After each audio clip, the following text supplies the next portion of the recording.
প্রত্যেক প্রাণীর, পৃথিবীতে প্রত্যেক প্রাণী তার মায়ের দুধ ছাড়া কিছু খায় না।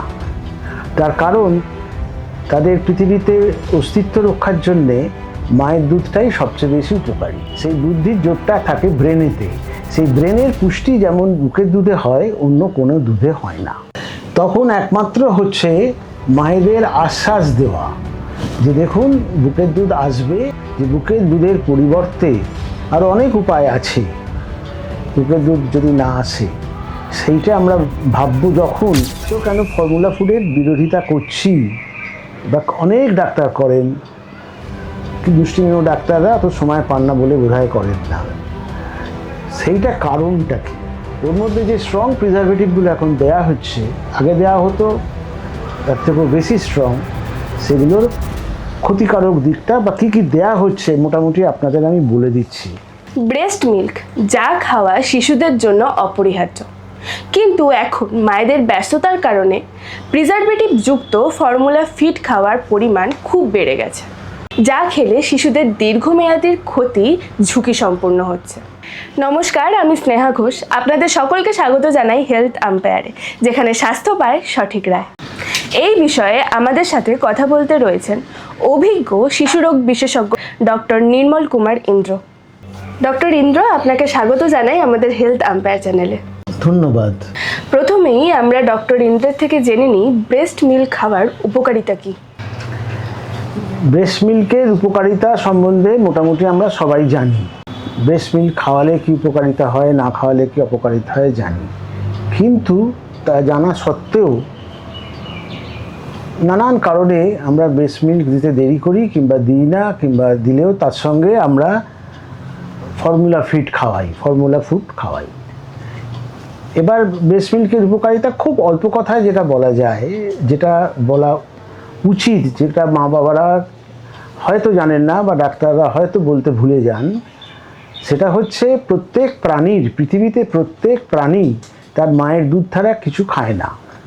তার কারণ তাদের পৃথিবীতে অস্তিত্ব রক্ষার জন্যে মায়ের দুধটাই সবচেয়ে বেশি উপকারী।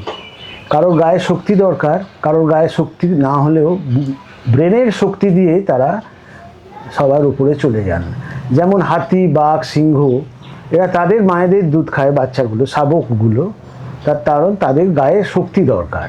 কিন্তু মানুষের গায়ে শক্তি নেই, বা শক্তি যতই অন্যান্য কিছু খাই না কেন শক্তি হয় না। তাহলে তারা পৃথিবীতে বেঁচে আছে এখনও, শুধু বেঁচে নেই, বলা যায় রাজ করছে তাদের বুদ্ধির জোরে। সেই বুদ্ধির জোরটা থাকে ব্রেনেতে। সেই ব্রেনের পুষ্টি যেমন বুকের দুধে হয়, অন্য কোনো দুধে হয় না। সেই জন্য বুকের দুধে একটা হিউম্যান গ্রোথ ফ্যাক্টর বলে একটা জিনিস থাকে, যেটা কোটি টাকা খরচা করেও ফর্মুলা ফুডে দেওয়া যায় না, সম্ভব নয়। আর প্রাণীদের শরীরে সোমেটিক গ্রোথ ফ্যাক্টর থাকে ন্যাচারালি, যেমন বুকের দুধে ন্যাচারালি হিউম্যান গ্রোথ ফ্যাক্টর থাকে। তাদের মাসেলের পুষ্টি করে, শরীরের পুষ্টি করে, কিন্তু ব্রেনের পুষ্টি সেরম করে না।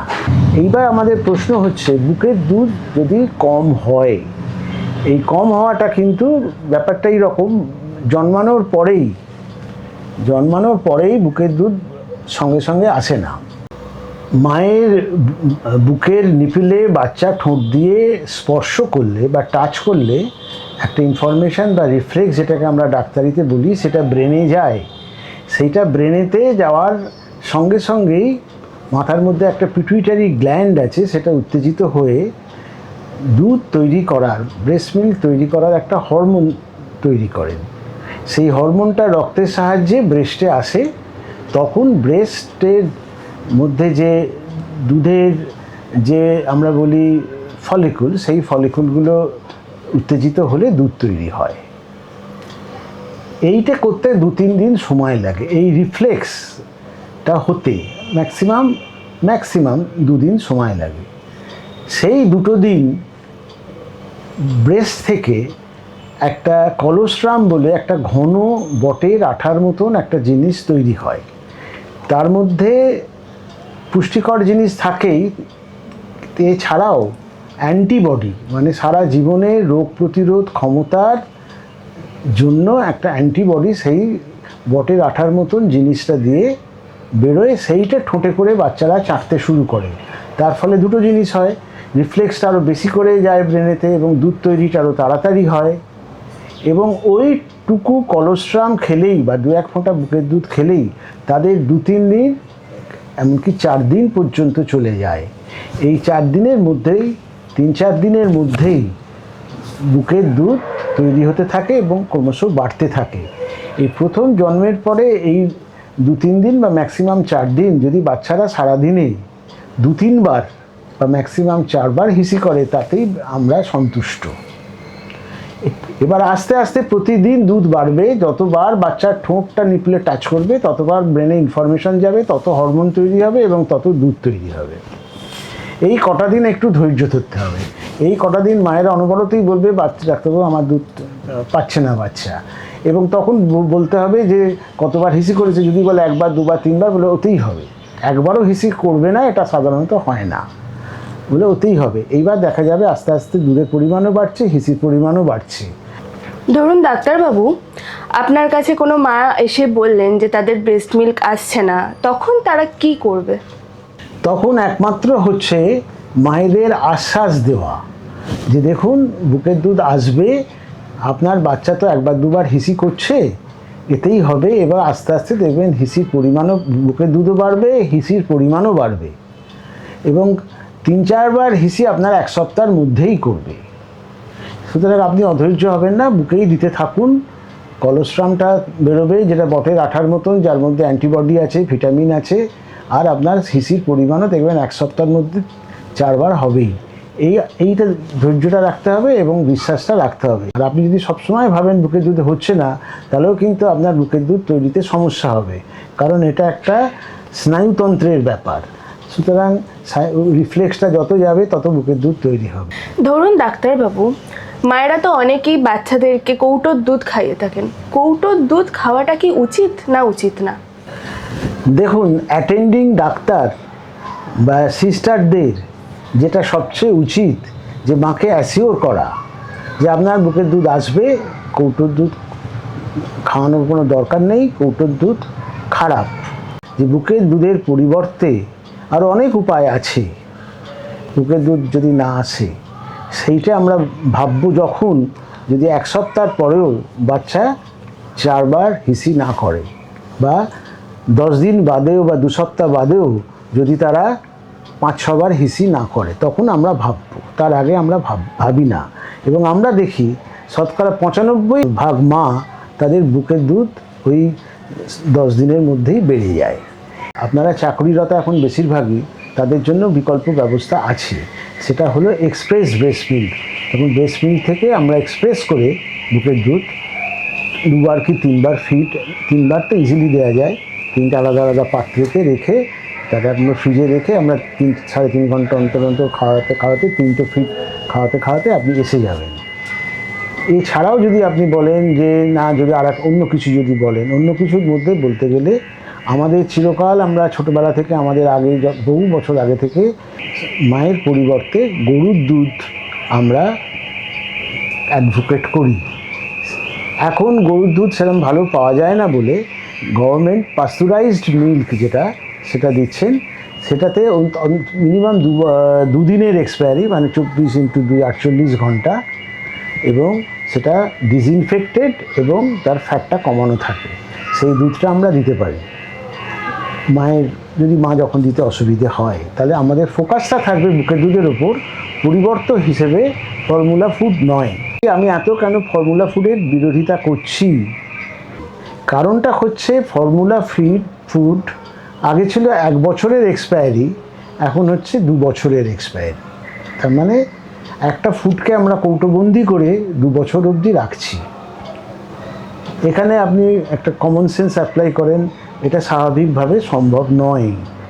একটা খাবার এয়ারটাইট করেও একটা কৌটোর মধ্যে 7-10 দিনের বেশি রাখা যায় না, তাহলে প্রিজারভেটিভ দিতে হচ্ছে, যেটা খাদ্য সংরক্ষক বলে আর কি।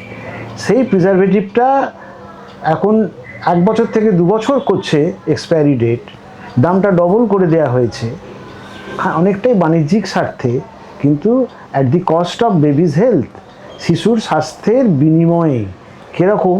ওর মধ্যে যে স্ট্রং প্রিজারভেটিভগুলো এখন দেয়া হচ্ছে, আগে দেওয়া হতো তার থেকেও বেশি স্ট্রং, সেগুলোর ক্ষতিকারক দিকটা বা কী কী দেয়া হচ্ছে মোটামুটি আপনাদের আমি বলে দিচ্ছি। যেমন ধরুন কেমিক্যালসের মধ্যে সোডিয়াম বেঞ্জোয়েট, এটা ভীষণ একটা স্ট্রং প্রিজারভেটিভ। এছাড়াও আরও আছে calcium propionate, lecithin, heavy metals যেমন মার্কারি, পটাশিয়াম, ক্যাডমিয়াম, এদের একটা মিশ্রণ। তা এই জিনিসগুলো মানুষের শরীরে নানাভাবে অপকার করে। কী কী অপকার করে? যেমন ধরুন একটা ব্রঙ্কাইটিস বা অ্যাজমা, বা একটা children hyper active attention deficit disorder, যেটা এখন খুব কমন। এছাড়া বাইপোলার ডিসঅর্ডারও ভবিষ্যতে হতে পারে এই অ্যাটেনশন ডেফিসিট ডিসঅর্ডার থেকে। কার্ডিওভাস্কুলার প্রবলেম যেমন ভালভের প্রবলেম, অ্যালার্জি, প্রচণ্ড রকমভাবে ফর্মুলা ফিডে ভবিষ্যতে অ্যালার্জিক টেন্ডেন্সি আসতে পারে। তারপর ইন্টেস্টিনের ক্ষেত্রে গুড ব্যাকটেরিয়া বা গাট ব্যাকটেরিয়াকে ক্ষতি করে, স্কিনের প্রবলেম করে, ওবেসিটি করে, নিউরোলজিক্যাল ড্যামেজ করে। Last but not the list, এটা প্রমাণ হয়ে গেছে ওই প্রিজারভেটিভের খেয়ে যে সমস্ত বাচ্চারা ফর্মুলা ফিড খেয়েছে এবং যারা একদমই ফর্মুলা ফিড খায়নি বা মায়ের দুধ খেয়েছে, দুধের মধ্যে স্টাডি করে যে ফর্মুলা ফিড যারা খেয়েছে তাদের মধ্যে ভবিষ্যতে ক্যান্সারের সম্ভাবনা অনেক বেশি। এই সব যেগুলো বললাম, এছাড়াও আরও আছে পলিফ্লোরাইল অ্যালকালিন, বিসফেনল এ, বিপিএ, এই সবগুলোতে ক্যান্সার হয়। সুতরাং আমরা কেন রিস্ক নেব? যেখানে আমাদের আজকে 1000 বছর আগে থেকে আমরা গরুর দুধ খাই, সেই গরু পাওয়া যায় না বলে তার বিকল্প তো রয়েছে পাস্তুরাইজড কাউস মিল্ক, সেটাতে কোনো কেমিক্যাল নেই, কারণ দাম খুবই কম, 25-26 টাকা, এবং এক্সপায়ারি মাত্র 2 দিনের থেকেই বোঝা যায় ওর কোনো প্রিজারভেটিভ লাগছে না, আর ওটাকে অ্যাডাল্টারেটেডও করা যায় না, ওটা একটা প্লাস্টিকের প্যাকেটে দেওয়া হয়। গভর্নমেন্টের জিনিস একটু আনসফিস্টিকেটেড হতে পারে, কিন্তু এটা ক্ষতিকর নয়, আমরা ডাক্তাররা বলছি। এটা আমরা খাওয়াতে বলছি না, আমরা বুকের দুধেই স্টিক করে থাকছি। যদি মায়েদের ফিরতে ধরুন অফিস থেকে দেরি হলো, বা তখন আমরা 3টের বেশি ফিড বেস্ট ফিড সাক করে রেখে যেতে পারি না, তখন একটা ফিড ওটা দিয়ে দিলাম, বাদে কোনো দিন হয়তো সকালে বেরিয়ে যেতে হলো, একটা ফিড দিলাম, কারণ ওটা আমরা ভবিষ্যতে আমরা 6 মাসের পরে যখন উইনিং ফুড মুখে ভাতের পরে, তাতেও আমার ওই দুধটা কাজে লাগবে, তা নানা রকম সাপ্লিমেন্টারি হিসেবে এটা দেয়া যেতে পারে।